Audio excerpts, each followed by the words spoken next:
Hadis itu apa? Hadis itu 5. Ma udhifa ila Nabi sallallahu alaihi wasallam min qaulin aw fi'lin aw taqririn aw sifati khalqilatin wa khuluqiyatin. Ucapan Nabi, perbuatan Nabi, ketetapan Nabi, sifat fisik Nabi dan bawaan Nabi min ba'di wiladatihi, sejak dia lahir sampai Nabi meninggal dunia. Itulah hadis. Jadi nanti kalau ada yang bercerita tentang wajah Nabi, senyum Nabi, cara berjalan Nabi, rambut Nabi, kuku Nabi, itu semua disebut dengan hadis. Hadis itu kalau bahasa Indonesianya apa? Cerita. Cerita-cerita. Cerita Nabi ini dikumpulkan oleh ulama. Kalau menjelaskan hadis, sebutkan kitabnya.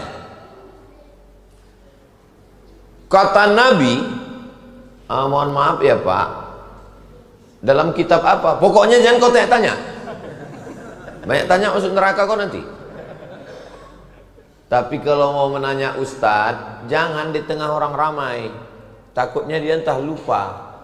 Takutnya itu mempermalukan dia depan orang banyak. Nanti pas berdua, Ustadz, hadis yang Ustadz sampaikan tadi itu riwayatnya dalam kitab apa ya Pak Ustadz? Lupa pula aku. Kalau depan orang banyak kan jatuh harga diri dia. Tapi saya kalau ditanya orang, tidak semua saya jawab. Imam Malik pun ditanya 48 masalah, tak semua dijawabnya. Tapi kami tonton di YouTube itu, kami tengok semua Ustadz jawab. Yang bisa aja di-upload. Yang tak bisa jangan dia. Rusaklah harga diri kita. Itu maka saya kalau ditanya, so tolong kalau ada pertanyaan pakai kertas, saya bilang. Kenapa? Karena pakai kertas bisa kita tengok kan. Ini agak payah nih, masukkan ke bawah. Jadi kalau coba langsung kita ditanya, itu riwayat siapa kata dia? Nomor berapa? Bab apa katanya? Gimana caranya biar supaya kita nggak jatuh? Ngamuk kita. Yang kau tanya lagi, kau pikir aku bodoh ini? Gitu caranya. Jadi hadis yang mau kita kaji ini kitabnya namanya Sahih Al-Bukhari. Apa namanya? Sahih Al-Bukhari. Sebetulnya judulnya panjang. Al-Jami' Al-Musnad Al-Mukhtasar min umuri Rasulullah sallallahu alaihi wasallam wa sunanihi wa ayyamih. Kenapa kitabnya ini disebut dengan Al-Jami'? Jami' artinya semuanya ada. Karena di dalamnya ada akidah, di dalamnya ada fiqih, di dalamnya ada akhlak, di dalamnya ada sirah, di dalamnya ada doa, di dalamnya ada zikir. Maka disebut dengan Al-Jami'. Kenapa disebut musnad? Karena di dalamnya bersanad. Apa itu sanad? Silsilah. Ustadz dulu belajar Quran sama siapa? Aku belajar Quran sama Syekh Azra'i Abdur Ra'ub. Rumahnya di tepi Sungai Deli. Datang saya ke rumahnya dulu. Saya sekolah di Muallimin. Kalau tuan membeli peniti jangan dicucukkan ke sayur kubis. Kalau mik sudah mati-mati tanda waktu sudah mau habis. Saya dulu sekolah di Muallimin Al-Wasliyah, Jalan Sisingamangaraja, Simpang Marendal, pagi. Nah, kalau malam saya mengaji ke Syekh Azra'i Abdur Ra'ub di Sungai Deli. Ngaji di situ. Dari tahun 90 sampai 93. Khatam saya dari Al-Fatihah sampai An-Nas. Syekh Azra'i itu kalau mengajar duduk aja. Tapi kalau salah gitu, apa gitu? Macam tidur dia, hafal Quran. 4 kali jadi dewan juri musabaqah tilawatil Quran internasional di Makkah Al-Mukarramah. Saya tahunya sesudah dia meninggal. Waktu ngaji itu anak kita anak SMP mana tahu ngaji. Pas dia meninggal, saya baca koran. Sudah meninggal hari ini ulama besar internasional, pernah jadi 4 kali dewan juri di Makkah Al-Mukarramah, dihormati oleh pemerintah Saudi Arabia dan dunia. Syekh Azra'i Abdul, guru tempatku mengaji dulu. Hebat rupanya dia. Allah maafillahu warhamhu wa'afihi wa'afainu. Syekh Azra'i itu belajar ke siapa? Namanya Syekh Ahmad Hijazi di Makkah Al-Mukarramah. Dari gurunya sampailah ke sahabat Nabi namanya Ubay bin Ka'ab, Utsman bin Affan, Sayyidina Ali bin Abi Thalib, sampailah ke Sayyidina Muhammad sallallahu alaihi wasallam. Itu namanya sanad. Jadi Tolong dihidupkan lagi sanad-sanad Al-Quran di Medan ini, karena Medan ini tempatnya qori-qori, ulama-ulama besar dulu di Medan ini. Imam Masjidil Haram di Makkah itu punya muridnya itu datang ke Medan ini, diangkat menjadi imam besar Masjid Raya Al-Masun oleh Sultan Delhi, namanya Syekh Hasan Maksum. Syekh Hasan Maksum ini udah tua. Jadi waktu itu ditanya orang, Syekh Hasan Maksum, nanti kalau engkau meninggal dunia siapalah pelanjut engkau? Ditunjuk Syekh Hasan Maksum, itu yang akan melanjutkan nanti. Yang ditunjuknya itu namanya Syekh Muhammad Arsyad Thalib Lubis, ulama-ulama besar. Tolong anak-anak muda tulis biografinya di sosmed, supaya orang tahu Medan ini tempatnya ulama-ulama hebat. Ini sekarang saya tidak di Sumatera Utara nih, tinggal saya di Riau. Apalah yang orang tahu tentang Sumatera Utara ini sekarang? Pagar besi banyak hilang.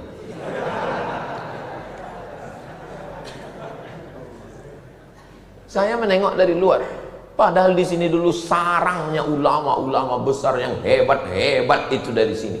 Maka lahirlah satu asli made in Medan Sumatera Utara, namanya Al-Jam'iyatul Wasthiyah.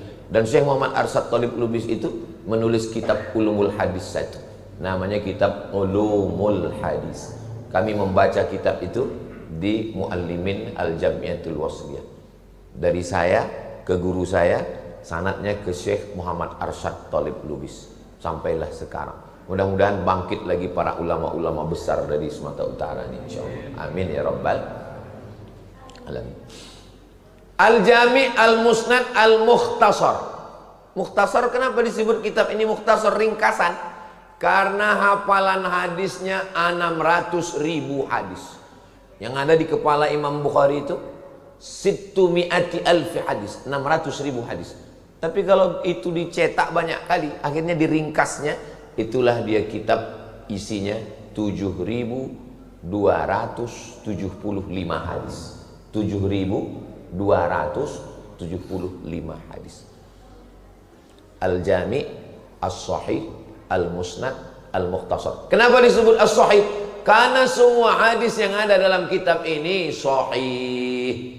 Rupanya hadis itu berapa? Yang paling tinggi sahih. Di bawah sahih hasan. Di bawah hasan dhaif. Di bawah dhaif maudhu'. Maudhu' tak boleh diriwayatkan sama sekali, hadis palsu. Al-Bazinjan syifa'un min kulli da'. Terong obat dari segala macam penyakit. Itu hadis palsu. Siapa yang membuat? Tukang jual terong. Biar terongnya itu laku. Hadis palsu tak boleh diriwayatkan sama sekali. Hadis dhaif, hadis dhaif banyak kali. Allahumma barik lana fima razaqtana wa qina azabannar. Hadis dhaif. Awaluhu rahmah, awsatuhu maghfirah, akhiruhu itqun minan nar. Hadis dhaif. Utlubil ilma walau bisin, tuntutlah ilmu walau ke negeri Cina. Hadis dhaif. Sekarang banyak ustaz-ustaz berceramah, hadis dhaif tak boleh diriwayatkan.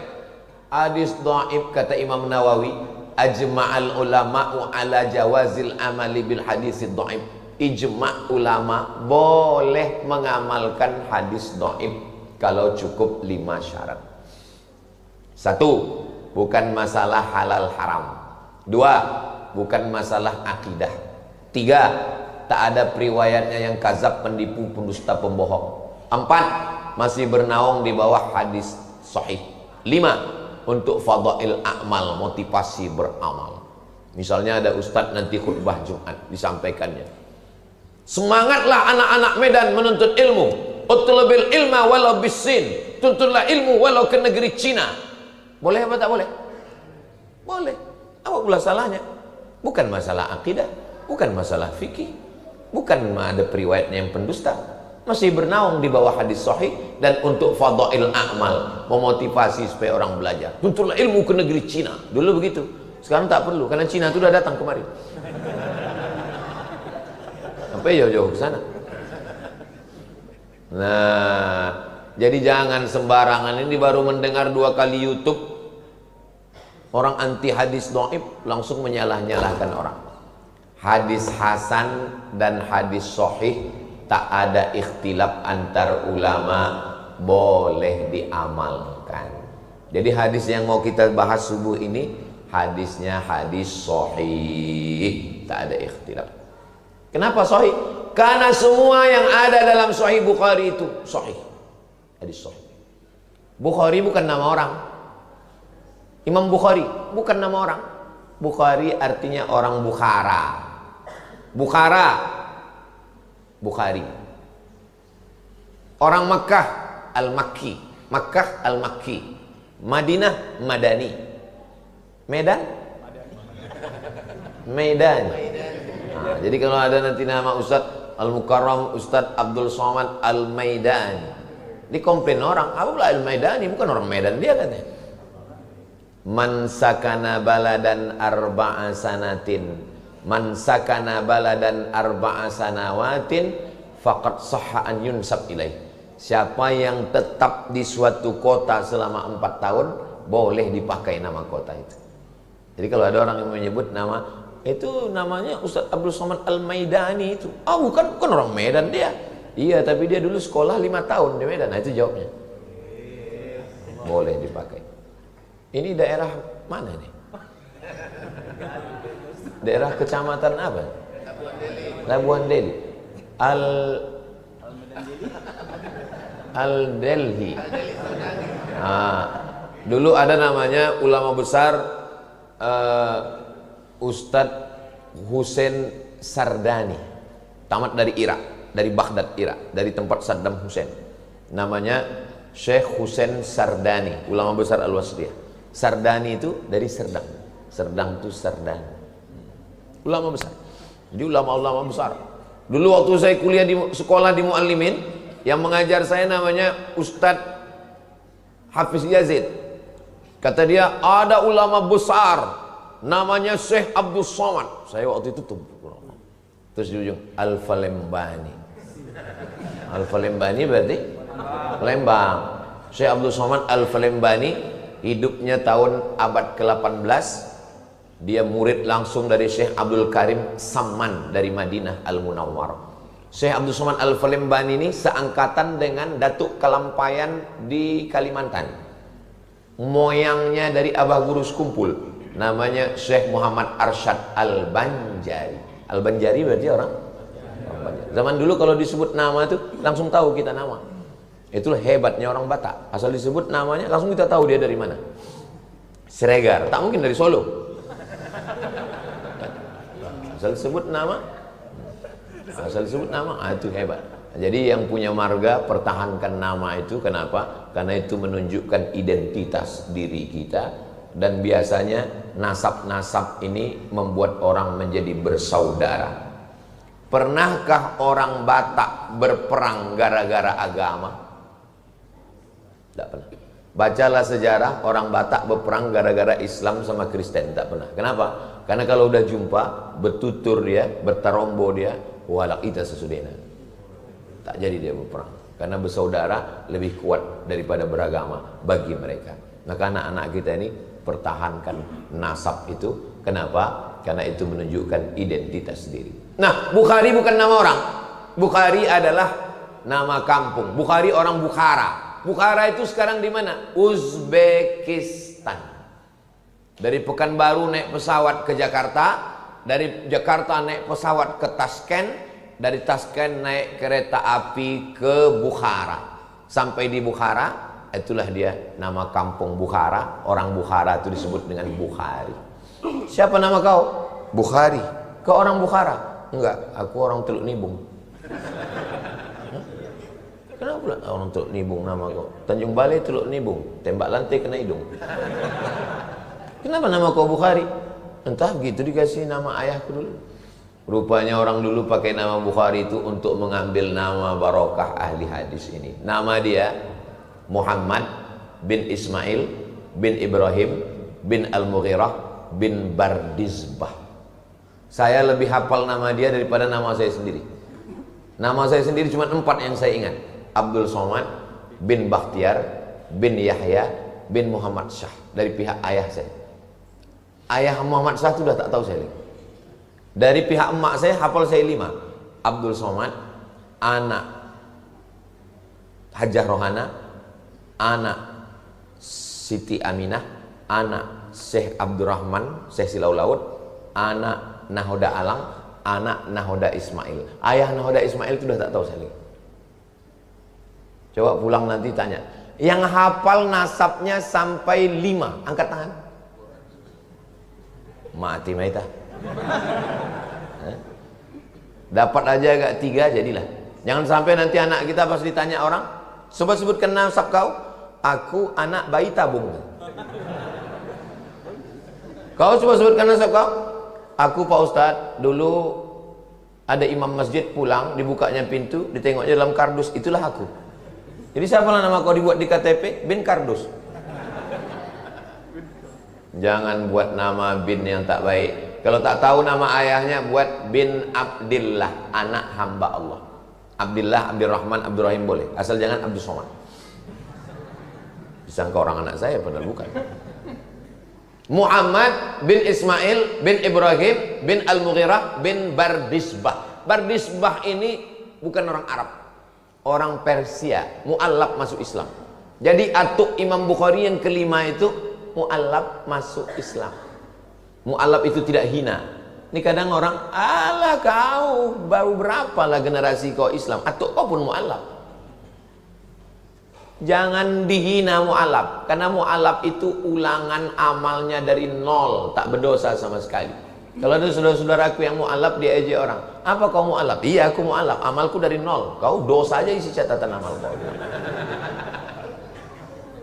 Nah, pertama yang mesti diketahui, hadis ini ada dalam kitab apa? Sahih Bukhari. Siapa yang meriwayatkan hadis ini? Hadis ini diriwayatkan sahabat Nabi namanya Abdullah bin Abbas. Nabi punya ayah namanya Abdullah. Nabi punya ayah namanya Abdullah. Abdullah bin Abbas ini punya ayah namanya Abbas. Abbas anak Abdul Muttalib. Muhammad anak Abdullah, anak Abdul Muttalib. Yang meriwayatkan hadis ini Abdullah bin Abbas bin Abdul Muttalib. Pertanyaannya, apakah hubungan mereka? Memang kalau belum sarapan nih payah berpikir memang. Ulang sekali lagi ya, ulang sekali lagi. Muhammad anak Abdullah, anak Abdul Muttalib. Yang meriwayatkan hadis ini Abdullah anak Abbas, anak Abdul Muttalib. Apakah hubungan mereka? Kalau emak saya dengan emak dia adik beradik, itu namanya sepupu. Tapi kalau ayah adik beradik namanya sewali. Nah, ini mesti tahu nih anak-anak nih. Kenapa anak tak tahu? Karena ayahnya tak menjelaskan. Itu saudara sepupu, sikit-sikit sepupu, sikit-sikit sepupu.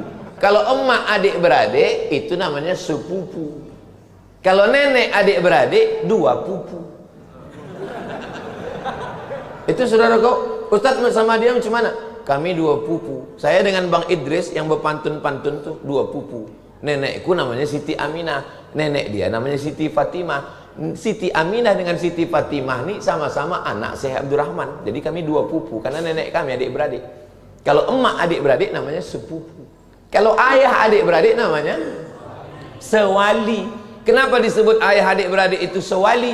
Karena kalau mati ayahnya, mati atuknya, mati adiknya, mati abangnya, bisa dia mewalikan nikah. Itu maka disebut dengan saudara sewali. Kalau emak kita dengan ayah dia adik-beradik, apa namanya? Kalau bahasa Melayunya peseloroan. Kenapa disebut peseloro? Karena dia berseloro, lama-lama berlaki berbini. Awalnya berseloro, bergurau-gurau, lama-lama nikah. Nah itu dia peseloroan. Baru tulang. Paham? Kalau bahasa Arabnya namanya binti ammi. Begitu. Anak-anak kita ini mesti saya jelaskan. Saya di rumah emak saya itu saya jelaskan. Ini namanya Syekh Abdurrahman. Dia punya anak namanya Siti Fatimah. Siti Fatimah punya anak namanya Siti Ruqyah. Yang dari induk ini namanya Siti Aminah. Punya anak namanya Syekh Muhammad Ali. Nama adiknya lagi Siti Hadiah. Yang ini punya anak namanya Syekh Abdul Latif. Nanti punya anak-anak. Jadi setiap datang tamu hari raya aku tanya, kau sama ini apa hubungan kalian? Tengok itu. Oh, nenek kami adik-beradik. Kalau tak dibuat begitu orang tak tahu. Lebih kenal dia kawan di Facebook. Jadi tolong buatkan ini. Itulah hebatnya orang Batak. Orang Batak tarombo itu dijaganya, betul? Makanya kalau udah panggil, jumpa dia, ada margamu, baru habis itu ditanya, apalah kau manggil aku? Apa ya? Berarti kau Batak palsu, kata dia. Itu dijaga, karena ditutur urut ke atas, kita ini rupanya bersaudara, halak kita sesudena, rupanya bersaudara. Ustadz janganlah bilang Batak, kami orang Jawa, sedulur sederek sedoyo kabeh. Pripun kabare panjenenganipun? Muga-muga sing melu acara iki padha kabeh mlebu nang surga. Aku ya iso ngomong Jawa. Nek sampean arek ngomong wae aku iso. Sampean wong Jawa apa wong Batak? Ora, Jawa. Rega. Saudara yang dimuliakan Allah Subhanahu wa taala. Lah ya ada orang awak di siko. Di mana kampung? Pekanbaru. Enggak ada orang awak Pekanbaru mah. Payakumbuh. Lai suku apa? Hah? Banja. Bubuhan. Sabarata. Masya Allah, tabarakallah. Saya suka sekali belajar bahasa. Dari kecil saya memang suka belajar bahasa. Sampai di Mesir pun gitu. Asal jumpa sama orang Arab, saya bercakap terus dengan orang Arab. Lupa saya di Maroko mesti wajib belajar bahasa Perancis, sedikit banyak mesti tahu, karena kalau tidak asal ditengoknya wajah kita asing, dia tak mau pakai bahasa Arab. Ça va bien artinya apa kabar. Jutaime artinya I love you. Comment tu t'appelles artinya siapa namamu. Yang paling penting dihafal kalau ke Maroko adalah kalimat je ne parle pas français.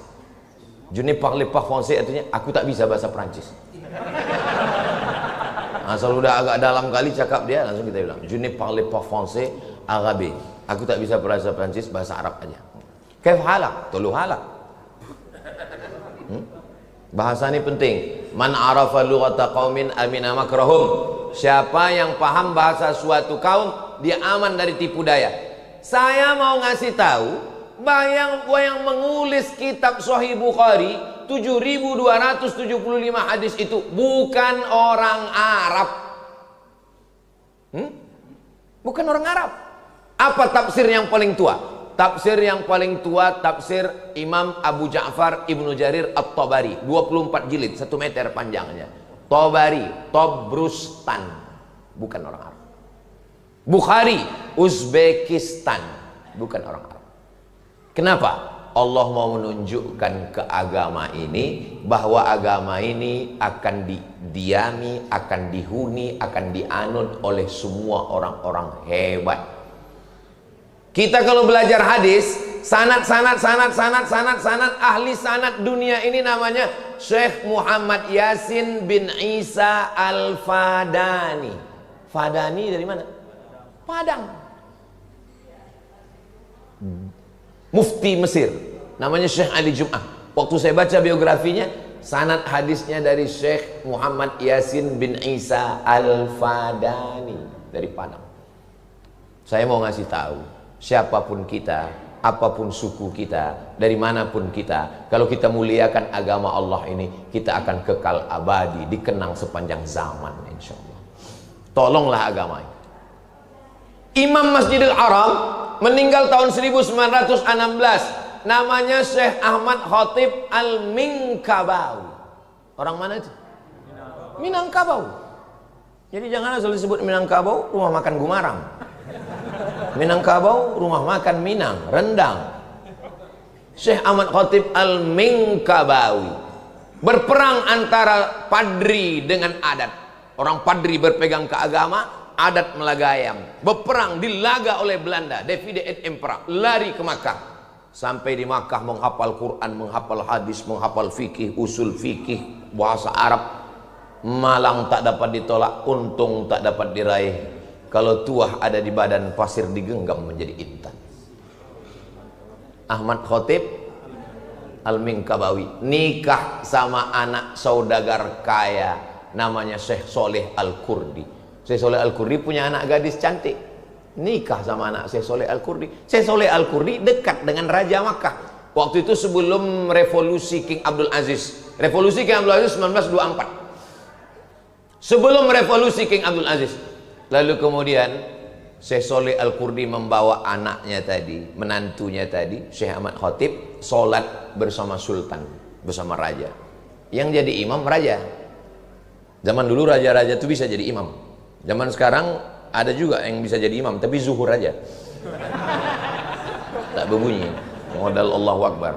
Saking groginya Sami Allah pun lain. Sami Allahu Akbar. Majulah Syarif Husain tadi jadi imam. Pas baca ayat ditakdirkan Allah salah ayatnya. Pas salah ayat diluruskan oleh Syekh Ahmad Khatib dari belakang. Selesai sholat, Syarif bertanya, siapa yang meluruskan tadi? Ahmad Khatib Al-Minkabawi. Kagum dia dengan ilmunya, diangkat jadi imam Masjidil Haram. Dialah orang Nusantara, orang Pulau Sumatera, orang Indonesia. Waktu itu belum ada Indonesia, karena Indonesia baru ada 30 tahun setelah dia meninggal. Dia meninggal 1916, Indonesia baru ada 1945. Jadi waktu itu kita masih kerajaan-kerajaan. Lalu kemudian dia mengajar di Masjidil Haram.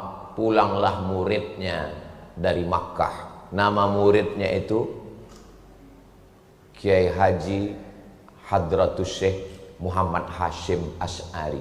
Pulang ke Jombang, wong Jawa. Itulah yang mendirikan Nahdlatul Ulama. Salah satu muridnya pulang lagi ke Bukit Tinggi. Nama kampungnya Canduang. Itulah yang disebut dengan Inyak Canduang. Syekh Sulaiman Ar-Rasuli, Perti, Persatuan Tarbiyah Islamiyah. Salah satu muridnya dari Makkah itu pulang ke tanah Delhi, datang Sultan Delhi, diangkat jadi imam besar. Itulah dia Syekh Hasan Maksum. Murid-muridnya mendirikan Al-Jam'iyatul Wasliyah. Di Sumatera Barat Tarbiyah Islamiyah, di Jawa Timur Nahdlatul Ulama. Prinsipnya 3, akidahnya Asy'ari, wujud, qidam, baqa, mukhalafatul hawadisi, qiyamuhu binafsihi, wahdaniyah, qudrat, iradat, ilmun, hayat, sama, basar, kalam. Fikihnya Syafi'i, tasawufnya Imam Al-Ghazali. Saya mau menyampaikan ke seluruh masjid-masjid, tolong jamaah pengajian-pengajian pakai kitab. 3 ini mesti ada di masjid. Akidah. Kami dulu di Muallimin nama kitabnya Al-Husunul Hamidiyah waktu sanawiyah. Waktu aliyah kitabnya Ad-Dasuqi ala Ummil Barahin. Bacakan kitab itu ke jamaah. Fikihnya waktu di Muallimin dulu Tuhfatut Tullab Imam Zakaria Al-Ansari. Tasawufnya waktu di Muallimin dulu Ihya Ulumuddin, tapi 4 jilid besar kali. Baca ringkasannya, namanya Mau'izatul Mu'minin min Ihya Ulumuddin, diringkas oleh Syekh Jamaluddin Al-Qasim. Cukuplah itu udah pengajian yang cerita ke sana, cerita kemari, cerita ke sana, cerita kemari. Bukan saya menyepelekan, bukan. Saya takut nanti jamaah ini udah ingat, asal ini ustadznya ini pasti dulunya sabar. Ditengoknya, baru ditengoknya muka ustadz udah tahu ya ini tawakal nih. Coba berkitab. Saya kalau di dekat rumah saya pakai kitab. Kitab yang saya pakai Riyadus Shalihin. Karena kebetulan saya kuliah dulu jurusan hadis. Itu yang saya paham. Tapi untuk saudara kita yang fikih, mengajar fikih lah di masjid kita, mengajar hadis, mengajar akidah. Sekarang kita baru masuk ke hadisnya. Siapa yang ceramah tadi? Ustadz Somad. Dari kitab apa diambilnya tadi? Sahih Al-Bukhari. Siapa nama periwayatnya tadi? Abdullah bin Abbas. Sewali dengan Nabi, ayah mereka adik-beradik. Inilah Abdullah bin Abbas. Saya kalau dibawa orang anak kecil, Ustadz tolong doakan anak saya doakan. Allahumma faqihhu fid din wa'allimhu ta'wil. Itu doa Nabi untuk Abdullah bin Abbas. Jadi kalau ada anak kecil minta doakan Allahumma faqihhu fid din wa'allimhu ta'wil. Kalau tak hafal doanya, gerak-gerakkan aja mulut. Daripada ditanyanya apa doa kau, kita tak tahu kan. Waktu Anas bin Malik apa doanya? Allahumma aktsir amwalahu wa auladahu waj'alhu min ahlil jannah. Banyakkan hartanya, banyakkan anaknya. Tak ada disebut banyakkan bininya. Tapi bunyi banyak anak itu mesti banyak. Enggak ada aku sebut begitu. Hati-hati kalian, bini kalian nengok dari atas. Maaf ya Bu ya. Allahumma aksir amwalahu, banyakkan hartanya, wa auladahu, banyakkan anaknya, waj'alhu min ahlil jannah, jadikanlah dia penghuni surga. Makanya kalau ada orang bawa anak kecil, doa Nabi kepada cucunya Hasan Husain, u'izukuma bi kalimatillahi tammati min kulli syaitani wa hamma min kulli ainil lamma. Kalau ada orang bawa anak kecil ke saya campur 3 doa itu. Allahumma faqihu fid din wa 'allimhu ta'wil warzuqhu fahmal mursalin. Allahumma aksir amwalahu wa auladahu waj'alhu min ahli jannah, u'idzuka bi kalimatillahi tammati min kulli syaitani wa hamma min kulli ainil lamma. Aku tak bisa bahasa Arab Pak Ustaz, aku udah tua, tak bisa aku menghafal. Doa pakai bahasa kita aja. Selamatkan anak ini dari sabu-sabu, dari lem kambing. Selamatkan anak ini dari mencuri besi-besi masjid. Selamatkan anak ini dari buah kecubung. Selamatkan dari ganja. Selamatkan dari mabuk pertamak. Selamatkan dari menjual tabung gas untuk beli narkoba. Tak usah kuat-kuat, pelan-pelan aja. Tahu orang sebelah, lain doa kau nih, udah. Nah, sekarang baru kita masuk teks hadisnya. Kitabnya Sahih Bukhari. Riwayatnya Abdullah bin Abbas. Abdullah bin Abbas ini makamnya di Taif. Panjang umur, sehat badan, kita nanti umroh bulan Oktober bersama Ustadz Iqbal Sauki Pulungan. Nama terapelnya Grand Sapanauli. Hubungi nomor kontak berikut. Ongkos tanggung masing-masing. Dan nanti ziarah ke Taif. Di Taif itu ada makam Abdullah bin Abbas. Pas mau masuk pintu masjid, di sebelah kiri, di dalam itulah makam Abdullah bin Abbas.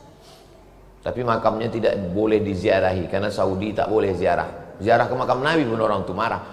Kita udah mau nangis di depan makam Nabi. Assalamualaikum ya Rasul. Haji. Nah, jadi awak nangis.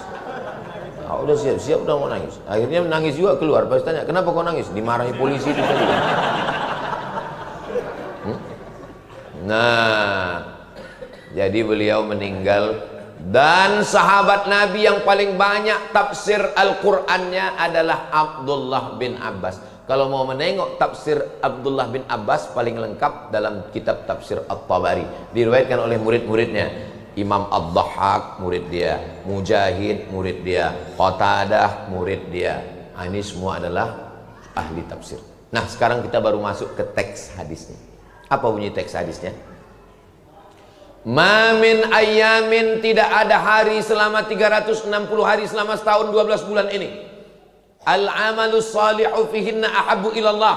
Beramal soleh lebih dicintai Allah.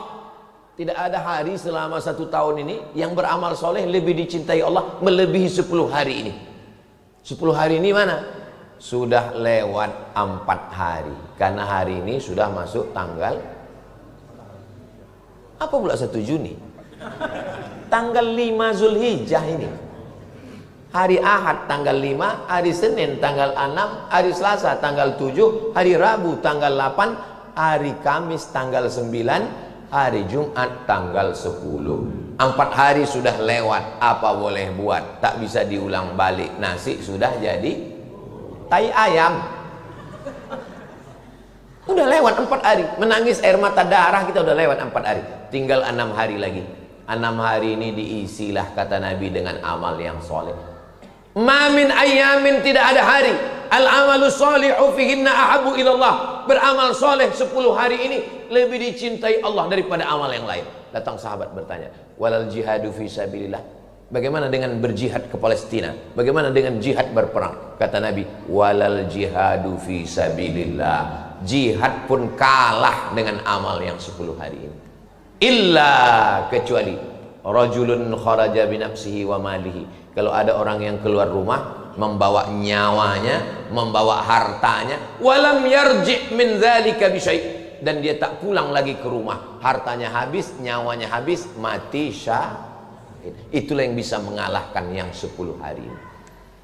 Jadi kalau belum bisa kita mati syahid, paling tidak kita isi yang 10 hari. 10 hari pun sudah lewat, tinggal 6 hari. Yang 6 hari ini kebetulan ini hari Ahad tanggal 5 Zulhijjah 1446 Hijrah.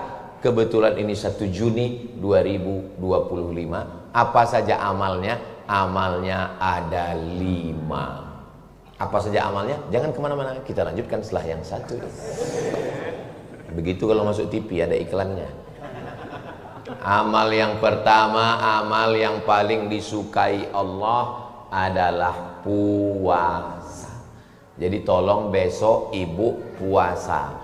Puasa ibu besok jangan puasa sunat, tapi puasa qadha. Karena dulu ibu waktu mengandung anak pertama tak puasa 30 hari. Menyusukan tak puasa 30 hari. Menyusukan 2 tahun tak puasa 30 hari. Waktu mau diqadha tahun ketiga datang adiknya. Inilah ulah orang ini semua. Yang ketawa yang belum berbini pula. Ingat bapak, ingatkan bini istri, karena mereka sudah meninggalkan puasa untuk satu anak 90 hari. Besok niatnya qadha besok. Nanti malam makan sahur.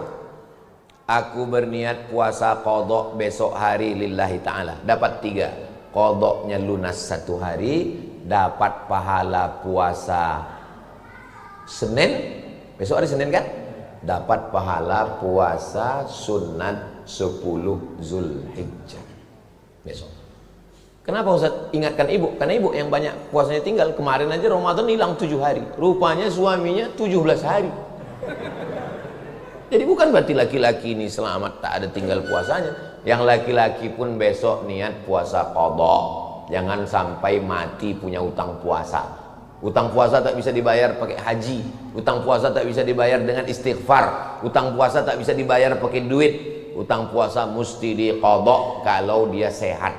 Tapi kalau dia sakit udah mau mati, judul lagunya setengah napasku pergi.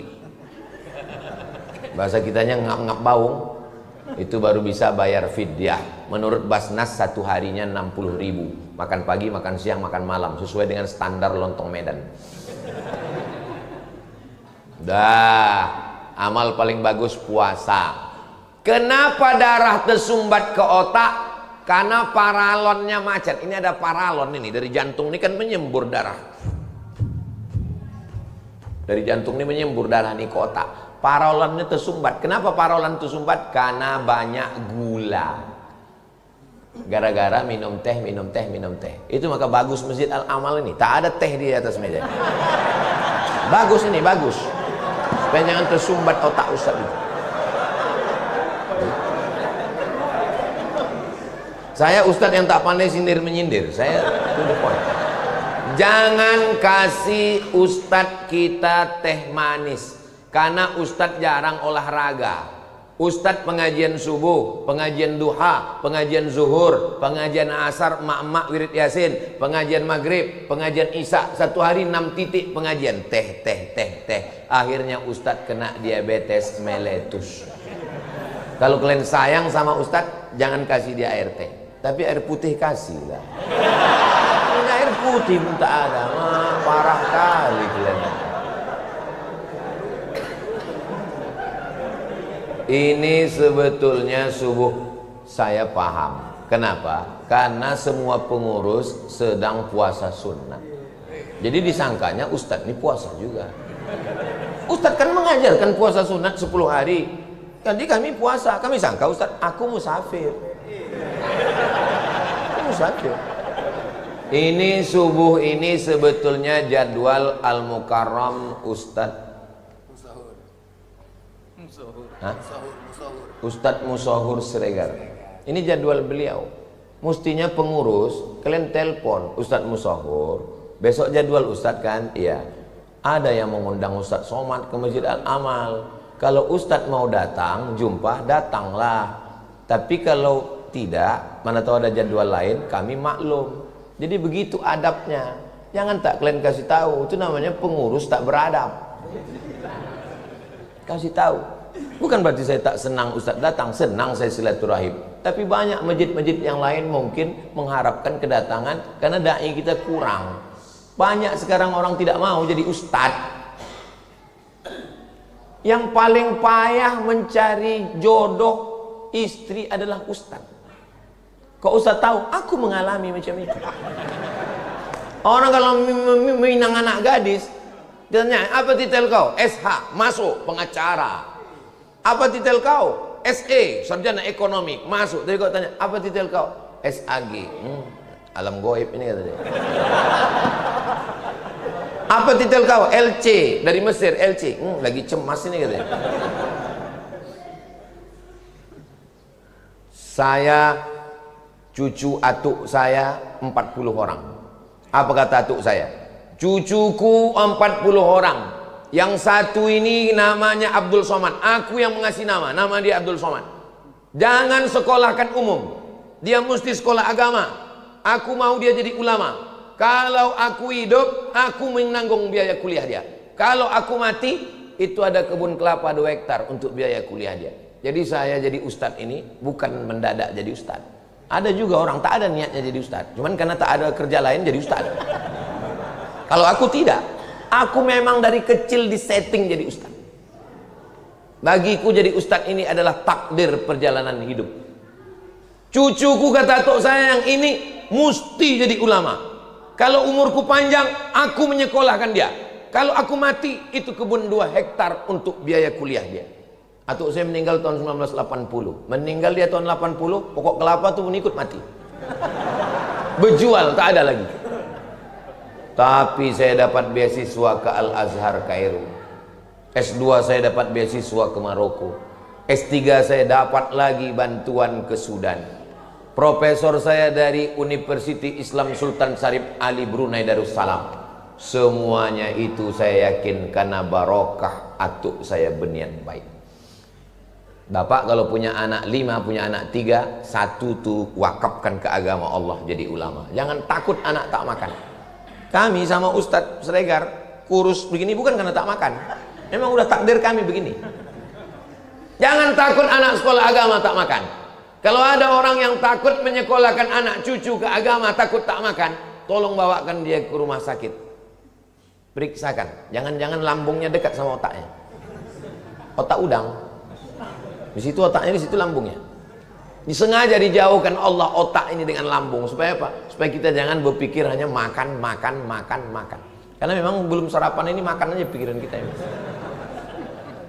Kenapa darah macet masuk ke otak? Karena minyak.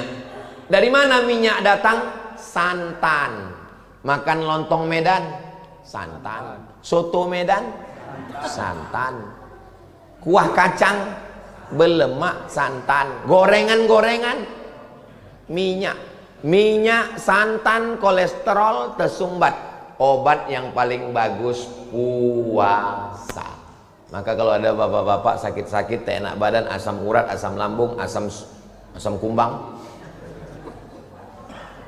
asam sulfat, tidak ada obat lain, puasa. Makanya dalam hadis dikatakan sumu tasihu, berpuasalah kamu maka kamu akan sehat. Ini banyak sekarang perempuan-perempuan ini puasa, pas ditanya puasa apa? Diet.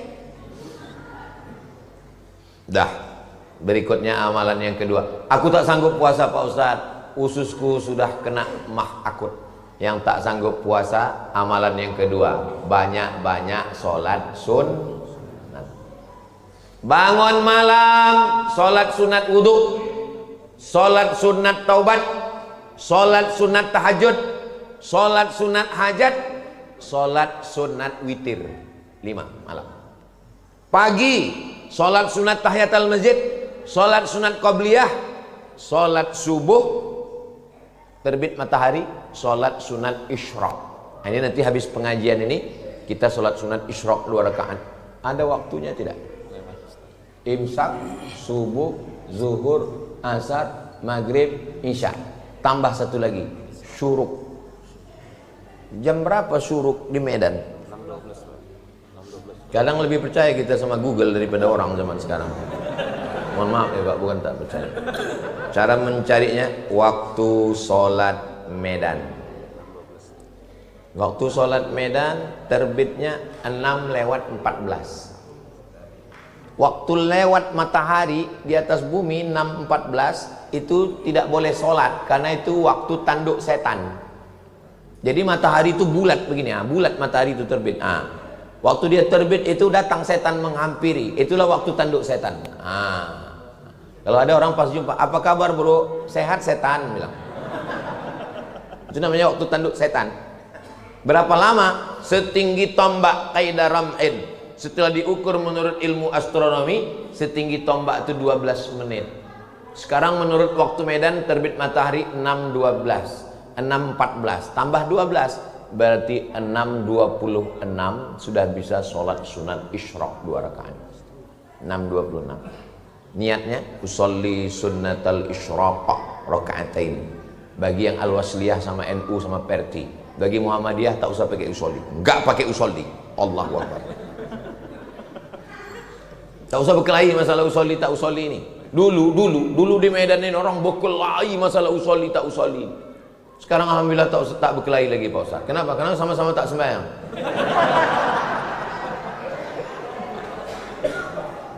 Nah, jadi yang paling bagus sholat sunat. Aku tak bisa puasa Pak Ustaz, ususku berlubang, sholat sunat. Aku tak bisa sholat sunat Pak Ustaz, lututku sakit kali.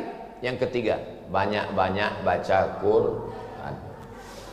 1 jam 1 juz, 1 hari 3 juz, 10 hari 30 juz.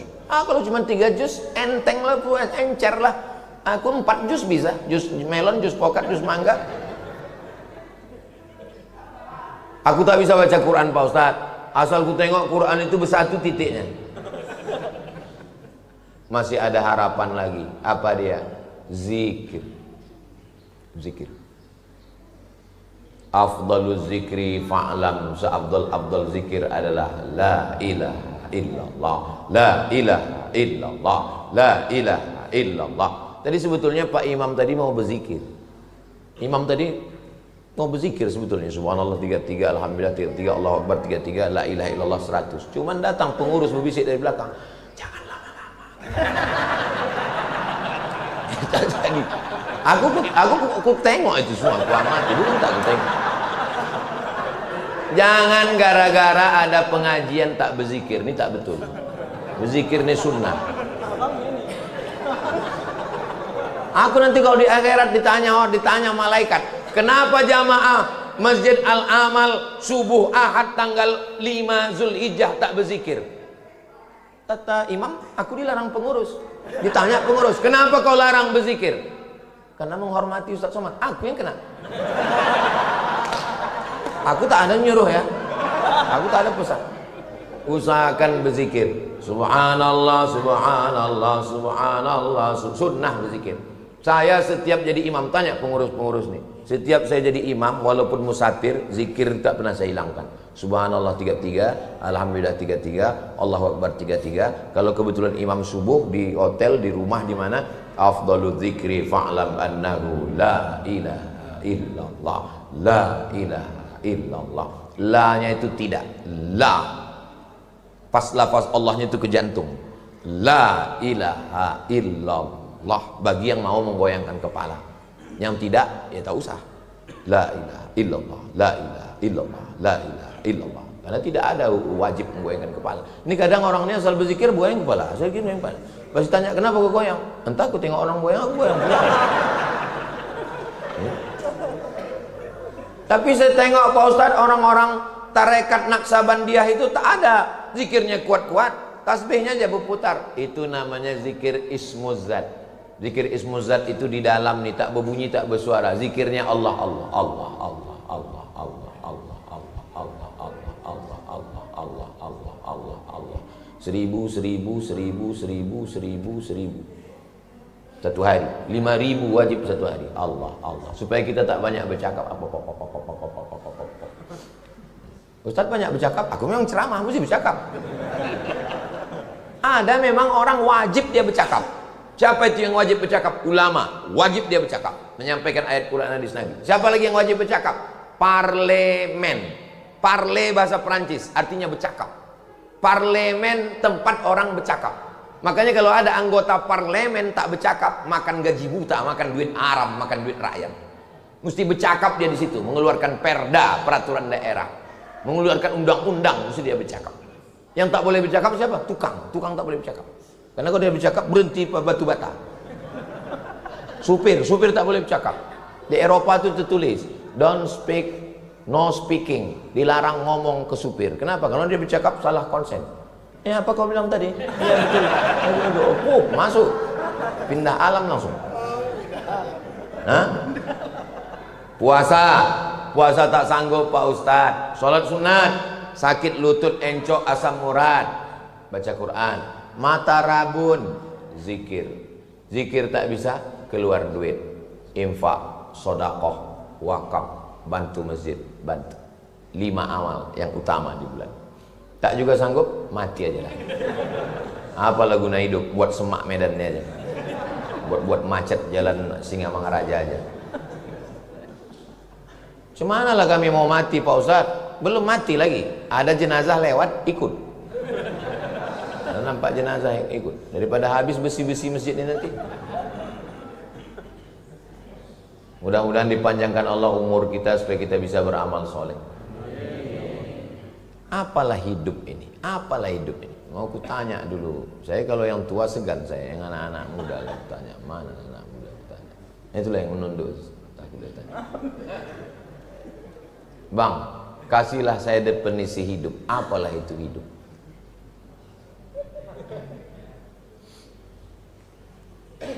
Hidup itu menunggu mati. Kita ini semua ini kan menunggu malaikat maut semua ini kan. Hidup ini menunggu mati. Cuman yang namanya menunggu kan bosan, muak kali lah menunggu nih. Aku muak kali lah nunggu nih Pak Ustaz. Nunggu apa? Nunggu malaikat maut. Supaya kita tidak muak kali dikasih kegiatan, bangun masjid, dikirimnya bidadari-bidadari surga. Kusangka aku lah yang paling tinggi duduk di kursi ini. Rupanya ada yang paling lebih tinggi lagi. Ini bangsawan ini, bangsa yang dekat di awan.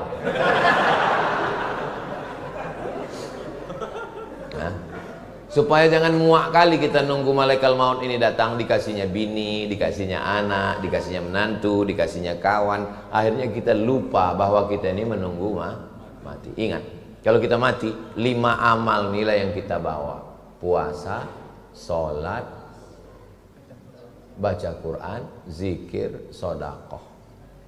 Kawan yang katanya kawan akrab, kawan dekat, ini kawan bro, besti, teman saya. Ingat, seakrab-akrabnya kawan, kita mati, dia makan ayam, bubur kacang hijau, tahlil malam ke-7, malam ke-3, malam ke-7, malam 40, 100 hari, 1000 hari, haul. Mati kita, enak dia menjawab, sedap kali, untung kau mati, kata dia. Nah, bini yang katanya sehidup semati, adik sehidup semati, pas mati kita, kau hidup, aku mati. Harta kita berubah, harta yang katanya kita cari bersama berubah menjadi harta gono gini. Apa artinya? Kau begono, aku begini.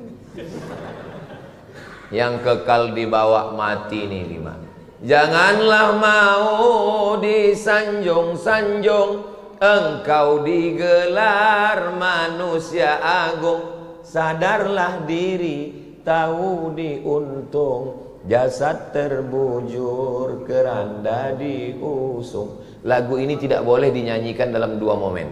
Pertama, waktu acara orang nikah. Jangan ibu nyanyikan lagu itu pas nanti ada orang nikah. Kalau nikah itu lagu yang bahagia. Barakallah lakuma wa barakalaikuma. Semangat dia. Ini enggak. Berikut ini mari kita dengarkan satu lantunan lagu dari jamaah Masjid Al-Amal. Janganlah mau, menangislah kedua mempelai itu. Yang kedua, lagu ini tidak boleh dinyanyikan waktu pejabat datang ke masjid sini pas safari Ramadan. Pas safari Ramadan datang gubernur, datang wali kota kemari, jangan kalian nyanyikan lagu ini. Tak cair bantuan. Kupesankan sekarang daripada tak selesai masjidnya. Tengok pelapon belum berpasang di luar sana. Kalau menyambut bupati itu tepukkanlah gendang tuh, kempang kelempong. Selamat datang Bapak Bupati. La la la la la la la. Barulah setelah mereka pulang barulah janganlah mau disanjung-sanjung, duitnya udah keluar. Itulah kaji kita subuh ini. Kalau ditanya orang, siapa tadi yang menyampaikan hadis tadi? Ustaz Somad. Dari kitab apa hadisnya? Sahih Bukhari. Siapa periwayatnya? Abdullah bin Abbas. Apa bunyinya? Entah apa bunyinya tadi ya. Tak usah dihafal. Share aja video di channel Ustadz Abdul Somad Official. Subscribe, like, share, and comment. Mana yang lebih baik, berkurban kambing atau lembu?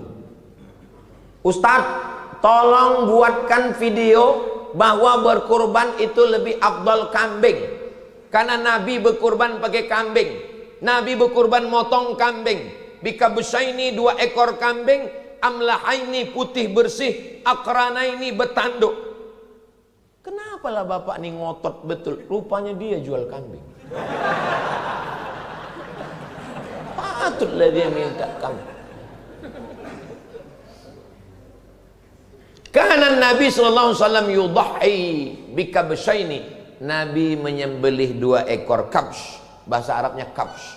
Karena payah orang kita nyebut kabs, kibas. Kabs. Kabsha ini kambing domba, bukan kambing kacang, kambing domba yang bulunya tebal. Macam Bob Marley rambutnya. Amlaha ini putih bersih. Akrana ini betanduk. Betanduk maksudnya udah berumur. Kalau dia domba 1 tahun masuk kedua. Jaz'ah 8 bulan. Saniyah 1 tahun masuk kedua. Tengok dari giginya. Kalau 2 giginya rata, itu masuk tahun 1 masuk kedua. Kalau dia rubak 4 gigi, itu 2 tahun masuk ketiga. Yang paling tua adalah sudus. Sudus artinya 6 gigi rata. Nah, jadi zaman dulu kambing itu ditengok tanduk sama dibuka mulut tengok gigi. Kenapa? Karena tak ada aktenya. Zaman dulu nikah pun begitu, karena tak ada akte suruh buka gigi tengok. Nah, kalau udah menjulur itu udah tua. Itu maka tak boleh memotong gigi. Makanya dalam hadis tak boleh memotong gigi. Kenapa? Karena memotong gigi itu berarti menipu calon mempelai. Itu hukum fikihnya. Nah, tolong jangan tersinggung ya, mungkin ada coba. Mana tahu ada yang bertanduk, ada yang begigi tersinggung kan. Kunci mendengar ceramah Ustaz ini satu, jangan tersinggung. Ada beberapa jamaah tersinggung, pulang meninggal. Dah. Hadis Nabi mengatakan tentang sholat hari Jumat, siapa yang datang saat pertama seperti berkurban seekor unta, siapa yang datang saat kedua seperti berkurban seekor lembu, siapa datang saat ketiga seperti berkurban seekor kambing. Kalau begitu kambing nomor 3 yang afdal adalah unta. Kebetulan dia jual unta. Jadi yang betul itu yang mana Pak Ustaz? Saya pakai mazhab Syafi'i. Dalam mazhab Syafi'i, nama kitabnya Fathul Bari, Syarah Sahih Bukhari. Nama penulisnya Imam Al-Hafiz Ibnu Hajar Al-Asqalani. Kata Imam Al-Hafiz Ibnu Hajar Al-Asqalani, yang paling afdal adalah yang paling banyak dagingnya. Itu lagi. Kambing atau lembu? Kambing atau unta? Tengok mana yang paling banyak daging. Memang kambing, tapi rupanya kambing ini ayahnya lembu. Kambing jumbo. Satu kambing 200 kilo. Bagus. Sapi, tapi kurus. Dikeroyok pula bertujuh. Dagingnya tak ada. Sapi itu sakit. Kenapa sapi itu kurus? Menderita kali. Karena bininya cerewet. Bini sapi itu bukan bini orang. Jadi kalau ada orang berkurban 1 ekor kambing gemuk, afdal. Berkurban 1 sapi limosin 1 ton, 1 miliar harganya, bagus. Panjang umur, sehat badan, mudah-mudahan kita bisa berkurban sapi yang besar-besar, insyaallah. Nama dagingnya Wagyu. Mohon maaf Pak Wagyu, jangan tersinggung. Wagyu tulisannya. Daging sapi yang tidak berserat. Kenapa sapi kita itu kasar berserat? Karena dipakai membajak. Sapi yang di Australia tidak diikat, dilepaskan di padang rumput. Itu makanya gemuk, makan tidur, makan tidur, makan tidur, potong. Kalau ada laki ibu yang makan tidur, itu dagingnya lembut kali. Cepat daftarkan ke Masjid Al-Aman.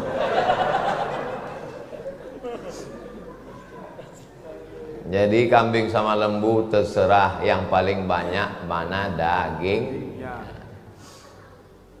Ada orang tak bisa makan kambing. Aku tak bisa makan kambing Pak Ustadz. Kenapa? Karena kambing ini mengandung kolesterol. Bohong besar. Tidak ada kambing mengandung kolesterol. Yang betul itu adalah kambing mengandung anak kambing. Kalaulah makan kambing itu menyebabkan mati, sudah lama saya mati. Karena makanan yang paling saya suka adalah sate kambing, gulai kambing. Gulai kambing yang kuahnya tidak terlalu kental. Kalau kental, pedas, hilang selera saya. Yang mana tahu kalian mau menyediakan. Ustadz, surga yang ditempati Nabi Adam dulu, apakah sama dengan surga yang mau kita tempati nanti? Memang jamaah masjid Al-Amal ini orangnya pengajian. Kita bisa tahu orang pengajian itu dari pertanyaannya. Ini pertanyaannya semua pertanyaan ilmiah. Dari pertanyaan itulah kita tahu bahwa orang itu ngaji. Karena kadang di beberapa kertas itu pertanyaannya, Pak Ustadz, Nabi Adam sama Hawa nikah siapa Pak kuahnya? Ini nggak jelas ini orang.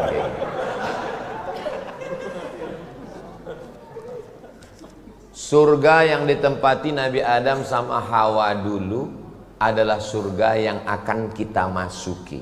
Karena ada orang mengatakan surga yang tempat Adam dulu bukan surga, tapi Taman Eden. Maka disebut dengan Jannatu Aden. Aden itu Taman Eden dan dekat sungai Efrat, sungai Tigris. Bukan, tak betul. Yang betul adalah surga tempat Adam dulu, itu adalah surga yang akan kita masuki nanti. Jadi kalau begitu surganya sudah ada atau belum? Sudah ada. Itulah surga yang dimasuki Nabi waktu Isra Mi'raj itu. Nabi udah masuk ke dalam, udah menengok. Surga itu ada. Cuman penghuninya ya kita-kita inilah. Aku tengok kalian macam gak yakin. Yakin kali kalian masuk neraka. Man qala la ilaha illallah Muhammad Rasulullah dakhalal jannah. Siapa yang mengucapkan la ilaha illallah Muhammad Rasulullah, maka dia masuk surga. Semua kita ini akan masuk surga ke situ nanti insyaallah.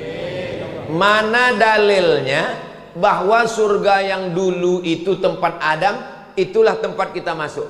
Karena di pangkal ayat itu ada tulisannya al-jannah. Al itu alif lam ma'rifah. Ma'rifah itu berapa dalam nahwu? 7. Wala yajuzul ibtida bin nakirah malam tufidka inda zaidin namirah. Innal ma'arifa sab'atun fiha sahal ana solihun dhamal fatabni ya rajul. 7 nakirah, 7 ma'rifah.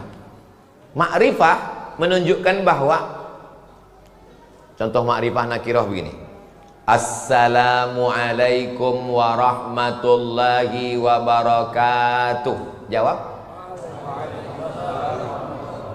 Kalau bapak jawab waalaikumsalam, berarti salam yang dari saya bukan salam yang dari bapak. Karena yang dari saya assalamualaikum, sedangkan bapak menjawabnya waalaikumsalam. Yang betul adalah waalaikumsalam. Yang ma'rifah dibalas dengan ma'rifah, tak boleh ma'rifah dibalas dengan nakirah. Kalau bahasa Inggrisnya definite dan indefinite.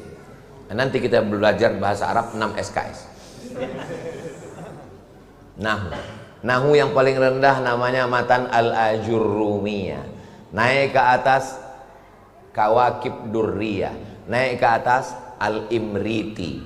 Kalau di muallimin dulu nahunya, kalau sudah aliyah ad-dasu, nahunya adalah Alfiyah Ibnu Malik, syarahnya Syarah Ibni Aqil. Syarah Ibni Aqil yang mengajar dulu Ustaz Hafiz Yazid. Allahumma fillahu warhamhu wa'afihi wa'fu anhu. Nahu itu untuk mengetahui gramatikal bahasa Arab. Karena dalam Al-Quran itu adalah digunakan kata al-jannah. Maka al-jannah lil ahdi ma'rifah. Alif lam al-jannah yang dulu itu, surga itu juga yang akan kita masuki nanti insyaallah.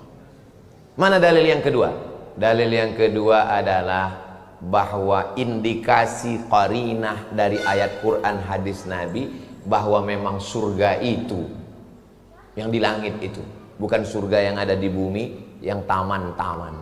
Taman itu bahasa Arabnya jannah juga memang, tapi bukan jannah yang itu. Yang dimaksud adalah jannah tempat kita nanti masuk dan kita akan berkumpul dipanggil Allah. Ya ayyatuhan nafsul mutmainnah irji'i, balik. Ini bukan tempat kau. Medan ini bukan tempatmu. Tempatmu adalah irji'i ila rabbiki radiyatan mardiyah fadkhuli fi ibadi wadkhuli jannati. Jannati, jannah itu bukan jannah yang ada di samping sungai Efrat, sungai Tigris. Jadi kita berpegang kepada ahlus sunnah wal jamaah. Surga tempat Nabi Adam dulu, surga itu juga yang akan kita tempati nanti. Pak Ustadz, ya katanya laki-laki nanti dapat bidadari di surga. Iya. Ini yang nanya nih ibu-ibu. Kata bisa nggak ditiadakan aja bidadari itu? Aku cemburu Pak Ustadz. Tidak semua laki-laki itu masuk surga mau mencari bidadari. Kira-kira kalau Habibi masuk surga, yang dicarinya bidadari atau ainun? Ainun yang dicarinya. Karena Bapak Presiden B.J. Habibie itu meleleh air mata sampai datang ke psikiater. Psikiater menyarankan dia untuk menulis tentang kisah-kisah dia. Akhirnya difilmkan. Itulah dia film Ainun Habibie. Sampai mati tak bisa berpindah ke lain hati. Kira-kira Zainuddin kalau meninggal yang dicarinya bidadari atau hayati? Hayati. Tenggelamnya kapal Panderbik. Pantang pisang berbuah 2 kali hayati, kata Zainuddin. Akhirnya tenggelam kapal Panderbik. Anak-anak kita sekarang nggak tahu cerita ini. Yang tahu dia cerita drama Korea. Bohong itu semua. Tak ada nilai-nilainya. Yang dia tahu hanya India. Orang kalau kehilangan jati dirinya, kehilangan budayanya, maka dia akan mencari mengadopsi budaya lain. Padahal novel-novel karya Buya Hamka luar biasa. Dan Buya Hamka itu lama di Medan. Buya Hamka lama di Medan. Baca cerita dia tentang kehidupan dia di Medan. Baru akhirnya kemudian dia pindah ke Jakarta. Dan ketika Buya Hamka ceramah di Sabah Sarawak, Sultan Sabah Sarawak minta supaya dikirim dai. Buya Hamka itu ormasnya Muhammad dia. Tapi yang dikirim 19 orang dai ke Sabah Sarawak, Malaysia. Yang dikirim Buya Hamka adalah 19 dai-dai Al-Wasliyah. Bukan Muhammadiyah. Betapa Buya Hamka berlapang dada menerima perbedaan. Saya waktu ke Sabah Sarawak masih berjumpa satu orang usia 70, 80, 90. Betul Buya yang dikirim Buya Hamka dulu. Iya, kami 19 orang dikirim Buya Hamka waktu Sultan Sabah Sarawak minta kami menjadi dai.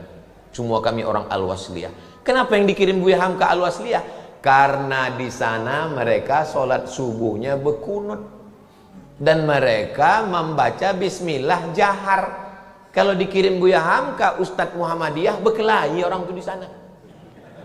Tengok Buya Hamka tidak mengedepankan mazhab, tapi dia berlapang dada menerima perbedaan. Buya Hamka itu imam besar di Masjid Al-Azhar Blok M Jakarta. Hari Jumatnya azannya sekali. Ketika dia tahu ada ulama besar Kiai Haji Abdullah Syafi'i mau datang sholat Jumat, apa kata Buya Hamka? Buat azannya 2 kali untuk menghormati Kiai Haji Abdullah Syafi'i. Buya Hamka berlapang dada menerima perbedaan. Nata'awan fima tafaqna wa nata'adzar fima ikhtalafna. Rupanya kalau kita ceramah di depan orang yang hatinya tulus, khusyuk, ikhlas, tak terasa waktu itu sudah lama kali berlalu.